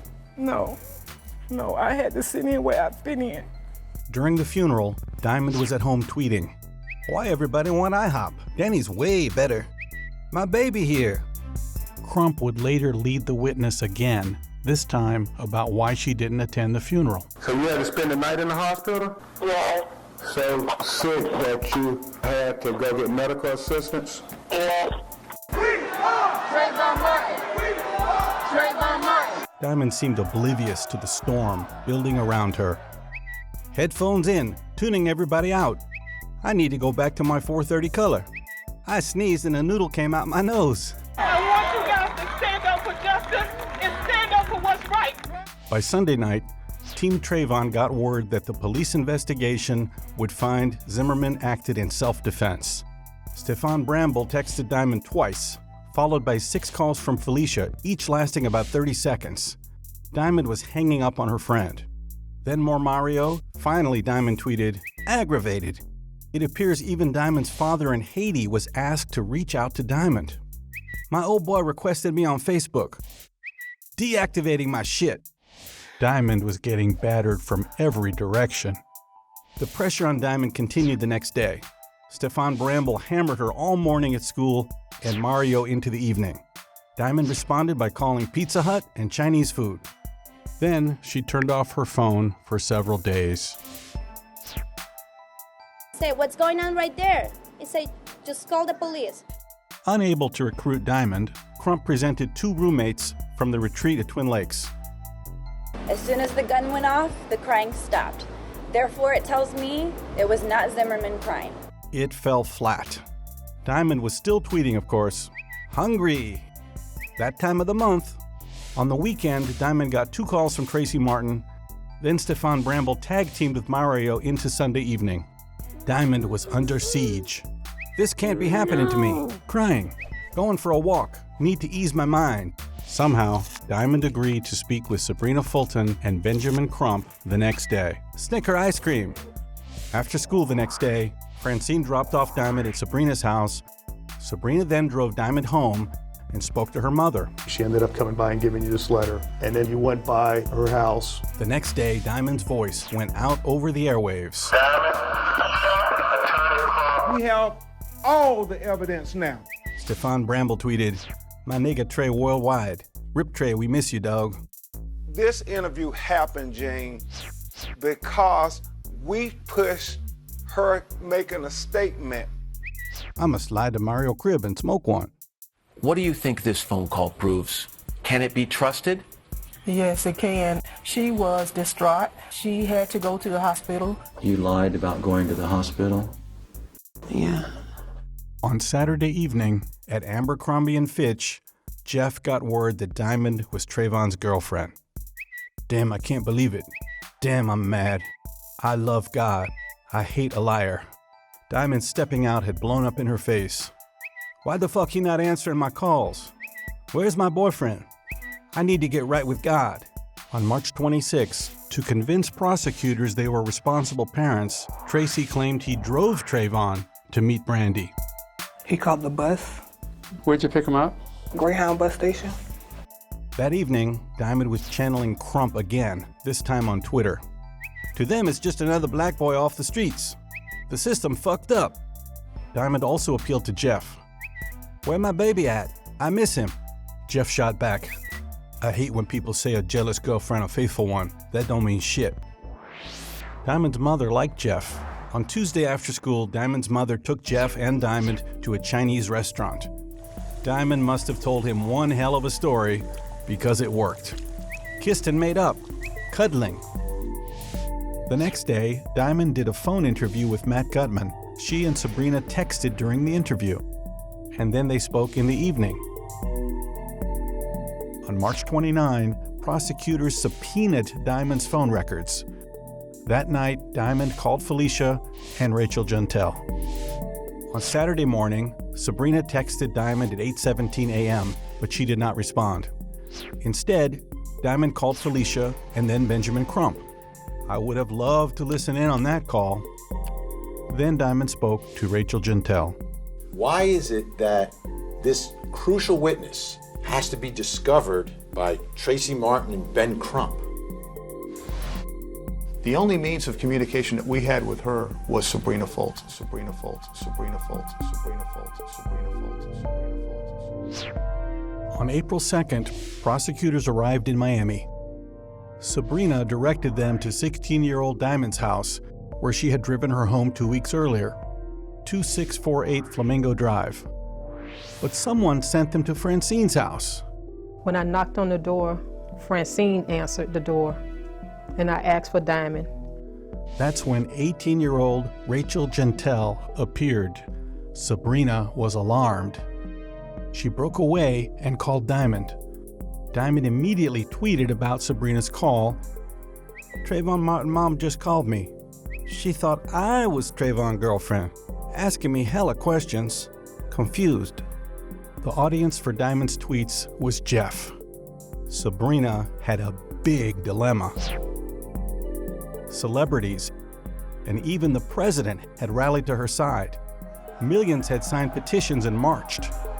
If Sabrina alerted prosecutors, there would be no payoff from the Homeowners Association, and her I Am Trayvon trademark would be worthless. And say, prove us wrong. Where's your evidence? Give us one name of one witness that could establish that this was a hoax. It's a cop. Even worse, the name Trayvon Martin would be remembered as just another Al Sharpton race hoax. Trayvon! Trayvon! Trayvon! Trayvon! Sabrina chose to say nothing. Could you state your name for the record, please? Rachel Gentile.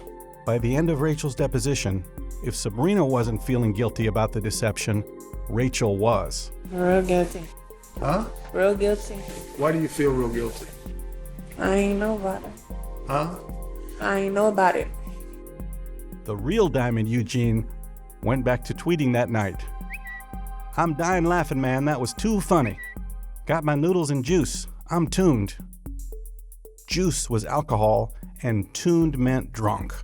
2 days later, Felicia Cineas posted on her Facebook page, only God could judge me. Can't trust nobody. Joining us in Los Angeles is Bart Baggett, handwriting expert. You've examined copies of the Ramsey ransom note and the yearbook. What do you think? Next, I went to see the handwriting expert, Bart Baggett, to get his findings on the letter. CSI Miami, baby.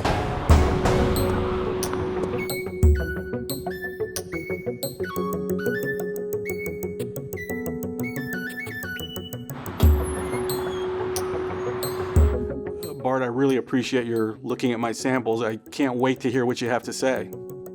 This case involves a note written by an unknown individual, signed by someone named Diamond Eugene. This kind of evidence is really important.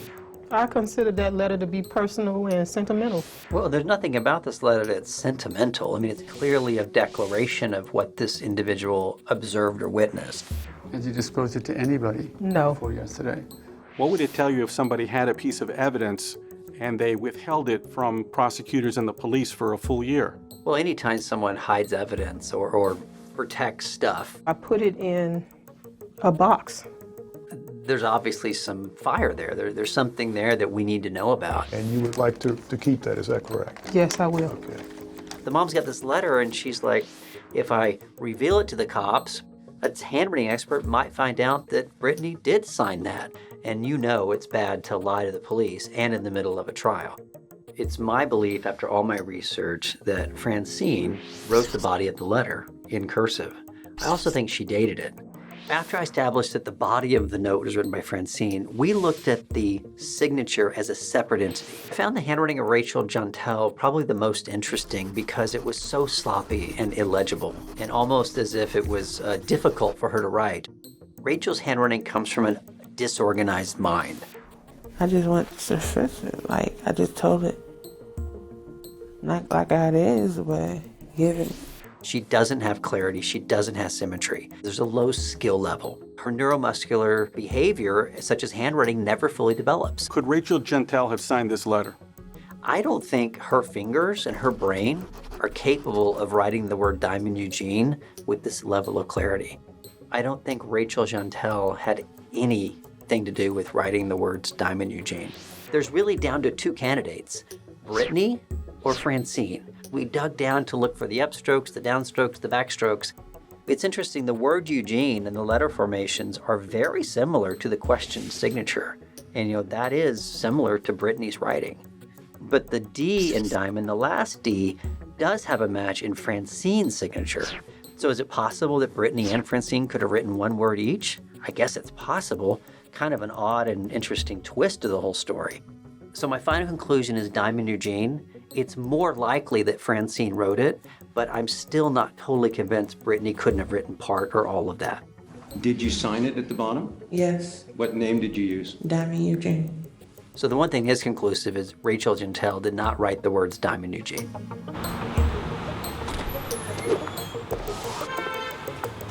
The handwriting expert had confirmed the witness switch beyond any doubt. I had one more big question that I thought forensics could answer. Why would Rachel Gentile agree to take Diamond Eugene's place? Were they related through Rachel's Haitian mother, Marie Eugene?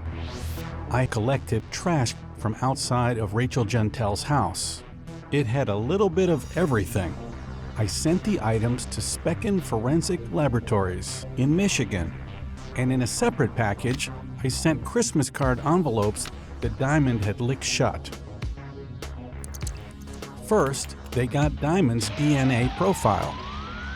Then from Rachel's trash, they tested the headband and the underpants. the results came in. Greater than 99% probability that Underpants, Marie Eugene, was the mother of Headband, Rachel, and Envelopes, Diamond Eugene, was greater than 99% probability also the daughter of Underpants, Marie Eugene. Wow! Comparison of Envelopes, Diamond, to Headband, Rachel, indicates they are half-sisters. Incredible! I had never suspected this. It was a shocking revelation that explained a lot. That also explained why Diamond's second phone number was in the name of Rachel's brother, Daniel Eugene. He was likely Diamond's half-brother too. I decided to call what I uncovered the Trayvon Hoax, because it became the standard scam the media would play on Black Americans to control their votes. Matt Gutman is in Miami with the latest on all this. Hey, good morning, Robin. We've been following this story for a few weeks now. The Trayvon Hoax goes like this. The media repeats a story with no questions asked that a black person was attacked by a white male because of skin color. Then they say the white person represents America. So black people must be very afraid. And to protect themselves, vote Democrat. On Election Day 2012, Felicia Cineas tweeted, "Vote Obama or die." That's the Trayvon Hoax. Felicia, Diamond, and all their friends and family bought into it as kids. The fear prevents people like Felicia and Diamond from connecting the problems in their families to the Democrat policies controlling their communities. The terrible schools, drug cultures, gangs, and lack of jobs in urban America. Vote Democrat or we're gonna die. That's the Trayvon Hoax. So you said, my name is Diamond Eugene, and I'm 16. Don't say my name or my fake name. Don't say my age, my fake age. Without Rachel Jeantel, the fake witness, George Zimmerman would never have been arrested nor been the subject of the most racially charged trial since O.J. Mr. Zimmerman? Yes, sir. You're appearing here at this time for charge of murder in the second degree. One word to describe Rachel Jeantel. Truthful. What exactly did the state of Florida prosecutors know? He bought Skittles and some kind of watermelon or iced tea or whatever it's called. For over a year, they had access to the cell phone data that I used to find Diamond. The photos were not Rachel Jeantel. The explicit text messages were not sent to Rachel. There was another young lady that he was seeing. Trayvon Martin was in a relationship? Yeah. The voice on the phone with Crump was not Rachel Jeantel. He was walking out the store. He was leaving the store. Trayvon was like, walk. Trayvon started walking. Raining hard. It was not raining. The signature on the letter was Diamond Eugene, not Rachel Jeantel, and it was not signed by Rachel. She is a 16-year-old teenager. Rachel was not 16. How old are you now? 18. The address Sabrina took the police to on Flamingo Drive was Diamond Eugene's house. Rachel even confessed that she was lying at the deposition. I ain't know about it. Huh? I ain't know about it. If I could figure it out in a few months, with a full year, shouldn't the prosecutors have figured it out too?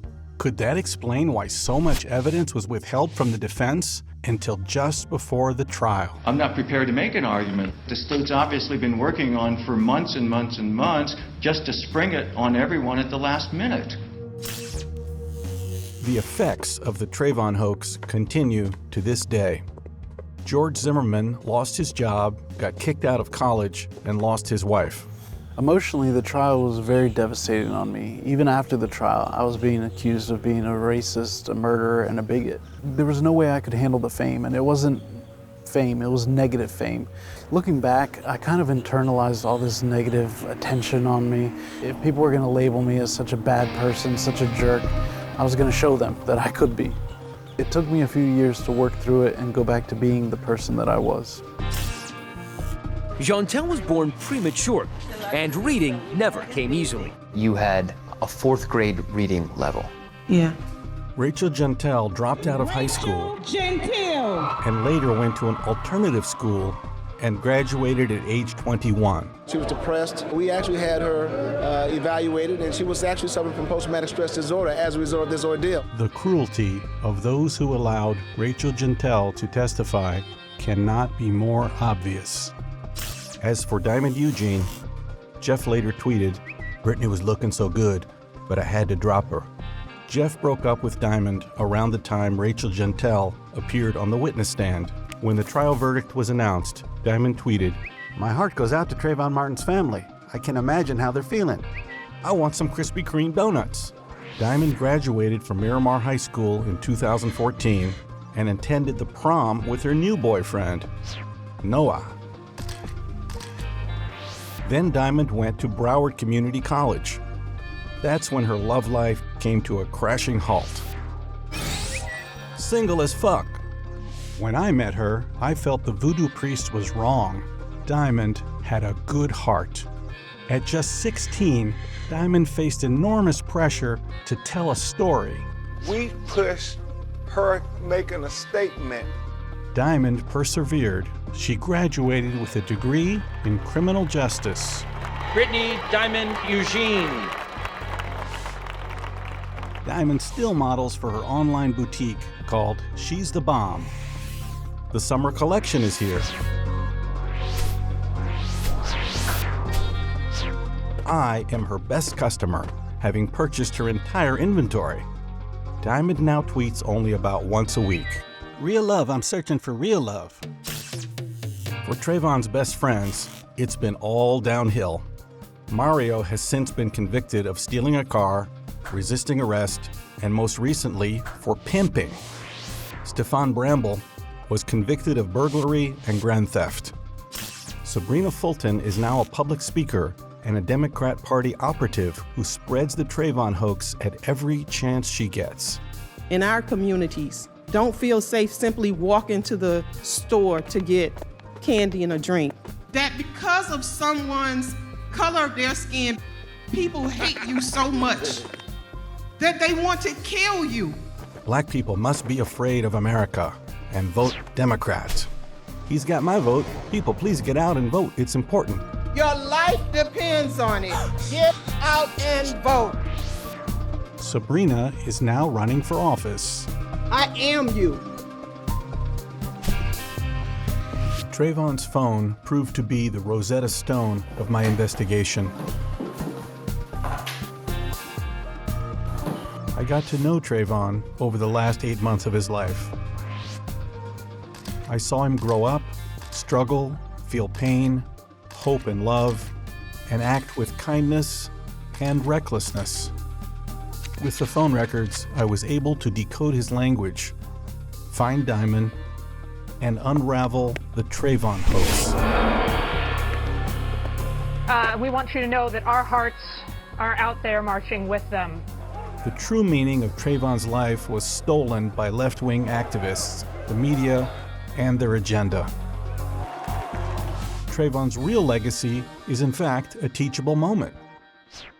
I knew he had a Twitter account. I wasn't aware of the name. Were you aware that he was smoking marijuana? I found out after the fact. I don't recall Ms. Fulton ever asking me to speak with Trayvon about him being with the wrong crowd or him doing drugs. He wanted to live with me and his father. When did you separate from Alicia Martin?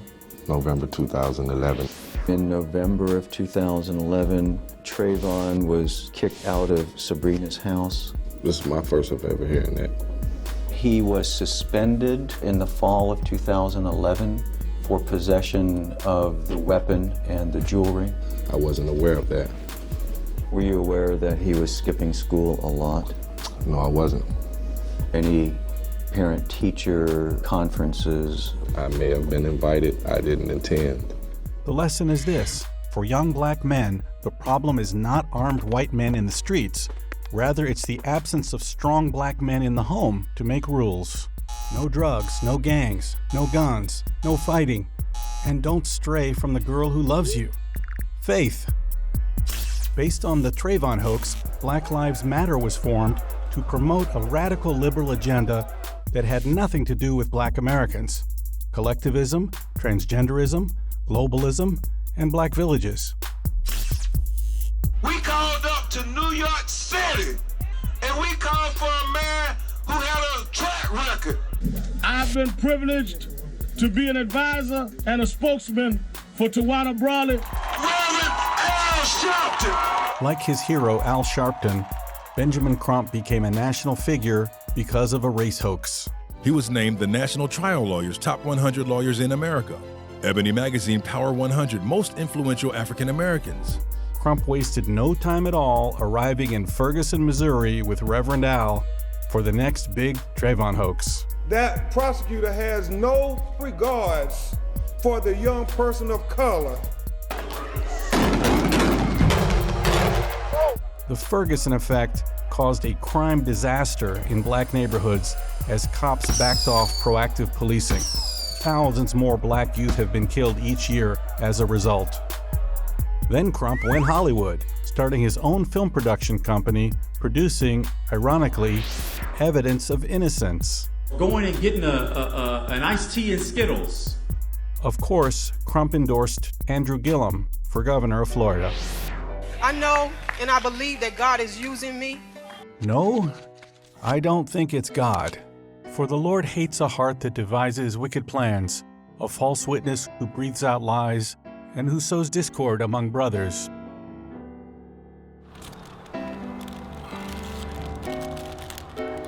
It's a pretty evil idea to use a troubled Black teen's tragic death to put an Hispanic man in prison with the goal of controlling Black voters.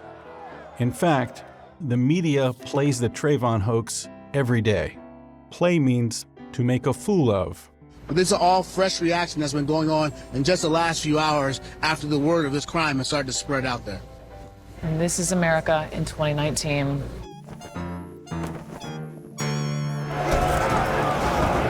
I know Trayvon. At heart, he was a good kid. He knew right from wrong. Trayvon would not have wanted anyone to die for a hoax in his name.